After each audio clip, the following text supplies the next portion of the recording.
Menteri Lingkungan Hidup Hanif Faisal Nurrofik mengungkapkan tahun ini seluruh kota dan kabupaten di Indonesia berada dalam kategori kota kotor. Salah satu indikator penilaian tersebut adalah masih adanya tempat pembuangan akhir liar dan praktik open dumping yang masih marak ditemukan. Dalam acara sosialisasi kebijakan dan pelaksanaan Adipura tahun 2025, Menteri Lingkungan Hidup Hanif Faisal Nurrofik menjelaskan nilai kebersihan kota-kota di Indonesia saat ini tak menyentuh angka 60, padahal syarat minimal untuk menyabet penghargaan Adipura adalah nilai 75. Artinya, tak satu pun kota di Indonesia saat ini layak disebut bersih secara sistem pengelolaan sampah.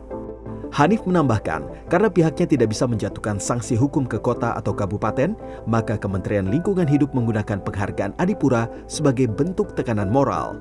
Penghargaan dipakai untuk mendorong kepala daerah dan masyarakat agar terpacu dan berlomba untuk membersihkan kotanya.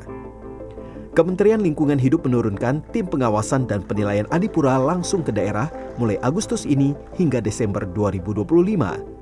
Pemberian apresiasi Adipura akan dilakukan pada bulan Februari 2026 bertepatan dengan peringatan Hari Sampah Nasional.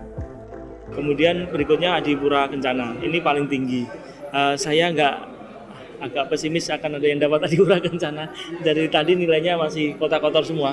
Jadi hari ini semua kota masih nilainya di bawah 50 ya, atau di bawah 60. Sementara Adipura kan nilainya 75. Jadi hari ini masih semuanya kotor. Kalau Kencana hanya satu sebenarnya kriterianya, tapi itu membangunnya harus dari yang atas tadi dengan serius, yaitu harus TPA sanitary landfill dan hanya residu. Jadi TPA-nya nggak cukup besar, cukup sehektar juga cukup, karena hanya residu yang boleh masuk di dalam. Nah ini akan Kencana. Selain itu nggak mungkin akan Kencana. Indonesia membutuhkan dana sebesar 300 triliun rupiah untuk menuntaskan persoalan sampah. Dana tersebut bakal digunakan untuk pembangunan infrastruktur pengolahan sampah, namun belum termasuk pendidikan sumber daya manusia, kelembagaan, dan operasional. Saya sudah pernah hitung, kemarin sudah saya sampaikan kepada yang terhormat Bapak Presiden. Jadi kalau kita mau membangun completed ya, sesuai dengan jumlah penduduk kita, mulai dari TPS 3R, itu maksudnya pilah-pilih yang di tengah itu, kemudian TPST kayak RDF dan seterusnya, biodigester dan waste energy, maka kita perlu hampir 300 triliun untuk membantu membangun fasilitasnya saja.